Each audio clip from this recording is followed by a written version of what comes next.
মেয়ে তো আমাদের খুবই পছন্দ, তাই আপনাদের যদি কোনো আপত্তি না থাকে আগামী 23শে ফাল্গুন আমরা আমাদের সোমের সাথে সাবিত্রীর বিয়েটা দিয়ে দিতে চাই। এ আপনি কি বলছেন দাদা? আপত্তি কেন থাকবে? এ তো আমাদের সৌভাগ্য যে আমাদের মেয়েকে আপনাদের পছন্দ হয়েছে। আসলে আপনার মেয়ে পছন্দেরই যোগ্য, শুধু আমাদের না, ওকে যে দেখবে তারই ভালো লাগতে বাধ্য, যেন সাক্ষাৎ দেবী অন্নপূর্ণা। আচ্ছা দাদা, তবে আজ উঠলাম, আর ওই কথাই রইল, আগামী 23শে ফাল্গুন দেখা হচ্ছে। সোমের কুষ্টিটা ওদের চেয়েছিলাম, পাশের গ্রামের রামুর হাত দিয়ে পাঠিয়েছে। তুমি আমাদের সাবিত্রীর কুষ্টিটা বের করে রেখো। আমি কাল সকালে পুরোহিত মশাইকে আসতে বলেছি, উনি এসে দুজনের কুষ্টি একসাথে মেলাবেন। আমি চাই এই বিয়েটা সমস্ত রীতিনীতি মেনে যেন হয়। আমাদের একটাই মাত্র মেয়ে, তার বিয়েতে আমি কোনো রকম খুঁত রাখতে চাই না।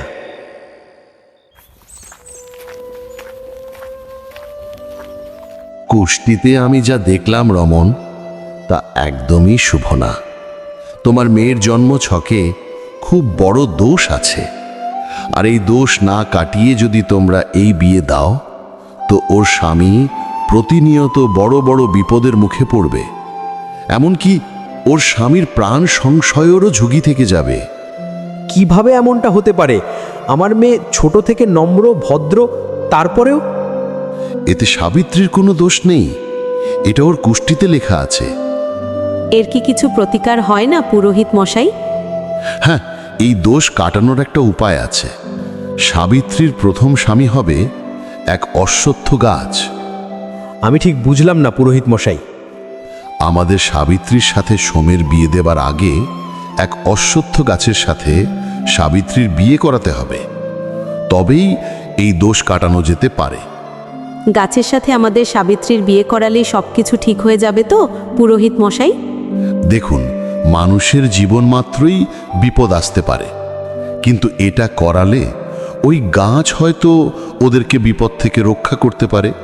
তবে তাই হোক, আমি যত তাড়াতাড়ি সম্ভব এই বিয়ের ব্যবস্থা নিচ্ছি। পুরোহিতের কথা মতো সাবিত্রীর বাবা একটা অশ্বত্থ গাছের সাথে সাবিত্রীর বিয়ে দেয়, আর তার ঠিক 2 মাস পর সোমের বাবার কথা অনুসারে 23শে ফাল্গুন তারা সোম ও সাবিত্রীর বিবাহ অনুষ্ঠানের মধ্য দিয়ে তাদের 4 হাত এক করে। তোমাকে স্ত্রী হিসেবে পেয়ে আমি নিজেকে ভাগ্যবান মনে করি। আচ্ছা, তো তোমার নিজেকে ভাগ্যবান মনে করার পেছনে সাবিত্রীর ভূমিকা কি শুনি? ভূমিকা তো অবশ্যই আছে। তোমাকে বাড়িতে নিয়ে আসার পর আমার সোনার ব্যবসায় ব্যাপক উন্নতি লক্ষ্য করেছি। শুধু তাই নয়, আমাদের বিস্কুটের যে কারখানাটা আছে ওখানে কাজের জন্য বেশ কিছু লোক লাগতো, কিন্তু ওটা গ্রাম থেকে অনেকটা দূরে থাকায় কেউ তেমন রাজি ছিল না কাজের জন্য। কিন্তু আজ সকালেই কয়েকজন লোক আমার কাছে আসে ওই কারখানায় নিজেদের কাজ খোঁজার জন্য। বাহ, এ তো খুব ভালো কথা। আচ্ছা চলো ঘুমিয়ে যাও, আমাকে সকালে তাড়াতাড়ি উঠতে হবে। আর এরপরে তারা দুজনেই ঘুমিয়ে যায়, আর মধ্যরাত্রে সেই অশ্বত্থ গাছটি সাবিত্রীর স্বপ্নে আসে। সাবিত্রী দেখে কিছু কাঠুরিয়া সেই অশ্বত্থ গাছটিকে কাটার চেষ্টা করছে। ওকে আঘাত করো না তোমরা, ওর অনেক কষ্ট হবে। দয়া করে তোমরা ওই গাছটাকে কেটো না, ওটা আমার স্বামী। আমি আমার স্বামীর প্রাণ ভিক্ষা চাইছি তোমাদের থেকে। মেরো না ওকে, মেরো না। সাবিত্রী, এ সাবিত্রী, ওঠো। কেন কেন কি হয়েছে? কি হয়েছে? আর আমি এখানে কেন? আমার অশ্বত্থ গাছ কোথায়? কি ভুলভাল বকছো? অশ্বত্থ গাছ কোথায় ছিল? আর তুমি ঘুমের খেয়ালেও একই কথা বলছিলে, আর এখনও তাই। সোমের এইসব কথায় সাবিত্রীর মন ছিল না। তবে সোম বা সোমের বাড়ির লোক কেউই গাছের সাথে এই বিয়ের ব্যাপারে বেশি কিছু জানতো না। তাই সাবিত্রী সোমের সাথে কথা না বাড়িয়ে বলে, ও কিছু না, তুমি ঘুমিয়ে যাও। জানি না কেন এমন স্বপ্ন দেখলাম। সত্যি ওই গাছটাকে কেউ কেটে ফেলেনি তো? বিকেলে আমাকে অবশ্যই গিয়ে দেখে আসতে হবে। বিকেলবেলা সাবিত্রী ওই গাছটার কাছে যাওয়ার জন্য রওনা দেয়, আর ওখানে পৌঁছে ও দেখে সেই গাছটি ওই একই জায়গায় অক্ষত অবস্থায় আছে। আর ওটা দেখে ও অনেক খুশি হয়, কিন্তু ও দেখল গাছটার গায়ে অনেকগুলি কুড়ুলের ঘা মারার দাগ। আমি তো কাল স্বপ্নে ওই কাঠুরিয়াদের ঠিক এভাবেই গাছটাকে আঘাত করতে দেখেছিলাম। সাবিত্রী এটা বলার সাথে সাথে গাছের একটি পাতা তার সামনে পড়ল, আর ও পাতাটা তুলে দেখল ওতে লেখা আছে, হ্যাঁ, ওই কাঠুরিয়ারা আমাকে কাটার জন্য এসেছিল আর ওদের কুড়ুলের কয়েক কোপ আমাকে দিয়েও ছিল, কিন্তু ঠিক সেই সময়ে কিছু বন্য শেয়াল কুকুরের চিৎকারে ওরা ভয় পেয়ে পালিয়ে যায়। আর ওটা পড়ে সাবিত্রী অবাক হয়ে যায়। এই গাছ কিভাবে আমার কথার উত্তর দিতে পারে? আর এটা বলার সাথে সাথে ও ঠিক একইভাবে আরও একটি পাতা তার সামনে পড়ে। আমি অবশ্য উত্তর দিতে পারি, তবে তোমার মতো মুখে না, আমার এই পাতা দ্বারা। এখন থেকে তুমি আমার সামনে এসে যা প্রশ্ন করবে বা যা কিছু বলবে, আমি তোমার প্রতিটি কথার উত্তর দেব আমার এই পাতার মাধ্যমে। আর শোনো, তোমাকে আমি একটা উপহার দিতে চাই। উপহারটা এই যে, তোমার বা তোমার প্রিয়জনদের ভবিষ্যতে খারাপ কিছু ঘটার আগেই তুমি তা জানতে পারবে তোমার স্বপ্নের মাধ্যমে। সেদিন আমাকে বিয়ে করতে এসে আমার সাথে তো একটাও কথা বলনি, তাই উপহারের কথাও তোমায় আর বলতে পারিনি, কারণ আমি আমার পাতার দ্বারা তখনই তোমায় কিছু বলতে পারবো যখন তুমি আমার সামনে দাঁড়িয়ে আমায় কিছু বলবে বা প্রশ্ন করবে। আচ্ছা, তো বলো, আমার উপহার কেমন লাগলো তোমার? এর থেকে ভালো উপহার আর কি বা হতে পারে? যাই হোক, সন্ধে হয়ে এলো প্রায়, আমি এবার বাড়ি যাই, বুঝেছ? আর এরপর সাবিত্রী ওখান থেকে বাড়ি চলে আসে। আর বেশ কিছুদিন পর হঠাৎ একদিন সে স্বপ্ন দেখে যে শহরে তাদের যে বিস্কুট কারখানাটা আছে ওখানে আগুন লেগেছে। আর ওটা দেখা মাত্রই সাবিত্রীর ঘুম ভেঙে যায়, আর উঠে দেখে সকাল হয়ে গেছে।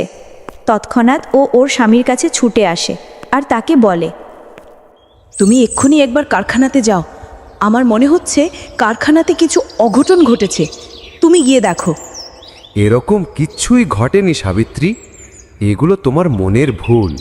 কিচ্ছু ভুল না, তুমি যাও। সোম ওই দিন সাবিত্রীর কথা শুনে তাড়াতাড়ি বাড়ি থেকে বেরিয়ে গেল, আর ও গিয়ে দেখল কারখানা যথারীতি আগের অবস্থাতেই আছে, কোনো রকম বিপদ সেখানে ঘটেনি। তখনই জানতাম এই সবই সাবিত্রীর মনের ভুল। আমি বরং এখন বাড়ি ফিরে যাই। কিরে সোম, কারখানার কি অবস্থা? সবকিছু ঠিক আছে তো? হ্যাঁ, কেন ঠিক থাকবে না? আমি তো তখনই সাবিত্রীকে বলেছিলাম যে এই সবই ওর মনের ভুল। আর এর ঠিক দুদিন বাদেই সোমদের কারখানায় আগুন লাগে। বাবা বাবা, আমাদের সর্বনাশ হয়ে গেছে, কারখানা পুড়ে ছারখার হয়ে গেছে। সাবিত্রীর কথা ভুল নয় বাবা, ভুল নয়, ও ঠিকই বলেছিল। হায় হায়, কি সর্বনাশ হয়ে গেল আমাদের! কিন্তু এইসব হলো কিভাবে? বৈদ্যুতিক শর্ট সার্কিটের জন্য।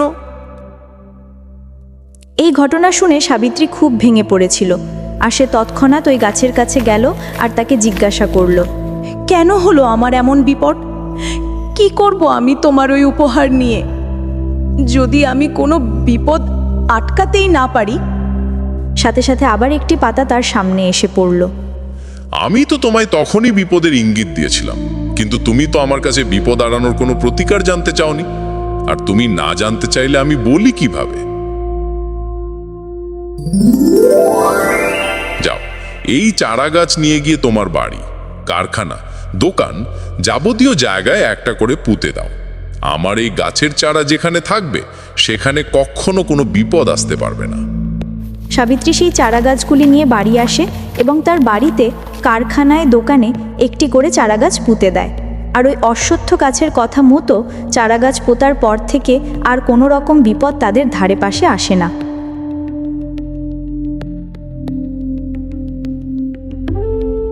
এলাম সাবিত্রী। ব্যবসার কিছু কাজের জন্য সোমকে কিছুদিনের জন্য বাইরে যেতে হয়। আজ তো সকালেই সোমের ফেরার কথা ছিল, সন্ধে হয়ে গেল, এখনো ফিরলো না। আমিও তো তাই ভাবছি বাবা, আজই তো ওর ফিরে আসার কথা ছিল। তুই চিন্তা করিস না মা, কিছু কাজের জন্য আজ আটকে পড়েছে হয়তো, দেখিস কাল ঠিকই চলে আসবে। সেদিন রাতে সাবিত্রী স্বপ্নে দেখে যে তার স্বামী কোনো এক জঙ্গলে পড়ে রয়েছে। তারপর হঠাৎই তার ঘুম ভেঙে যায়, আর তখনই ঘড়ির কাঁটায় ভোর 4:05। সে তাড়াতাড়ি বিছানা থেকে নেমে অশ্বত্থ গাছের কাছে যায়। তুমি বলেছিলে তোমার ওই চারা গাছগুলো লাগালে আর কোনো বিপদ নাকি আসতে পারবে না। তাই যদি হয় তবে আমার এরকম স্বপ্ন দেখার কারণ কি? আমি বলেছিলাম আমার এই চারা গাছ যেখানে লাগানো হবে সেখানে কোনো বিপদ আসতে পারবে না। কিন্তু তোমার স্বামী তো বাড়িতে বা কারখানায় কোথাও নেই। সে বাইরে গিয়েছিল কাজের জন্যে, আর ফেরার পথে বেশ কিছু মোটা অঙ্কের টাকা নিয়ে বাড়ি ফেরায় ও কিছু ডাকাতের কবলে পড়ে। এখন মৃত্যুর সঙ্গে পাঙ্গা লড়ছে। তুমি রক্ষা করো ওকে, ওকে তুমি ফিরিয়ে দাও আমার কাছে। আমি আমার স্বামীর প্রাণ ভিক্ষা চাইছি তোমার কাছে। পরিবর্তে আমার প্রাণ আমি দিয়ে দিতে প্রস্তুত। এখান থেকে প্রায় 6 ক্রোশ দূরে পশ্চিমের শাল পিয়ালের জঙ্গলে তুমি ওকে পাবে। আমার গাছের একটি পাতা থেতো করে ওকে খাওয়াবে, আর তারপর আমার এই সোনার গাছটা তোমার স্বামীর মাথায় ছোঁয়ালে আবার সে আগের মতো সুস্থ স্বাভাবিক অবস্থায় ফিরে আসবে। এখন তাড়াতাড়ি এগুলো নিয়ে রওনা দাও। নেক, ধন্যবাদ তোমায়, অনেক ধন্যবাদ।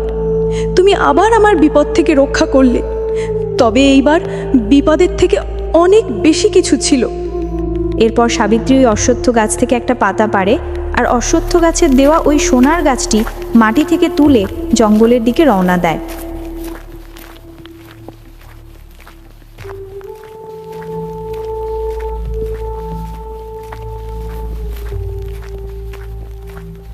এবং তার স্বামীকে সুস্থ অবস্থায় বাড়ি নিয়ে আসে।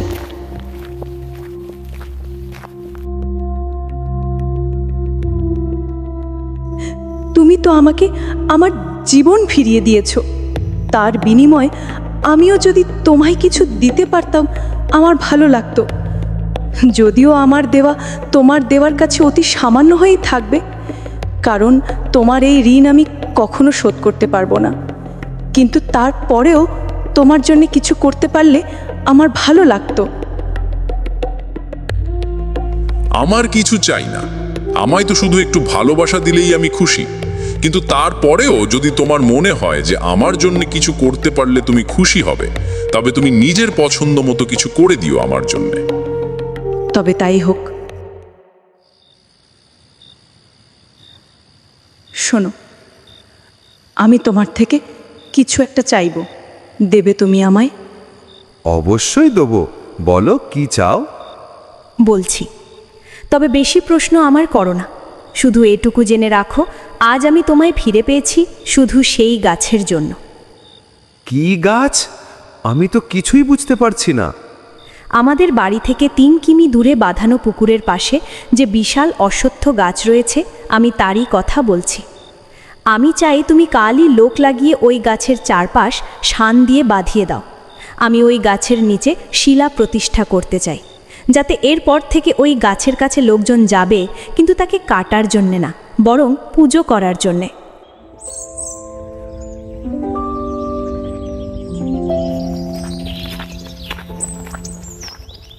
আমার উপহার তোমার ভালো লেগেছে? তুমি তো আমায় নতুন জীবন দান করেছো।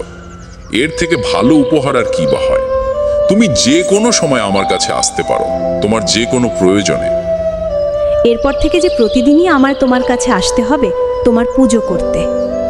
আজকের পর থেকে যারা আমার সামনে দাঁড়িয়ে তোমার নাম নেবে, আমি তাদের সমস্ত বিপদ থেকে রক্ষা করব।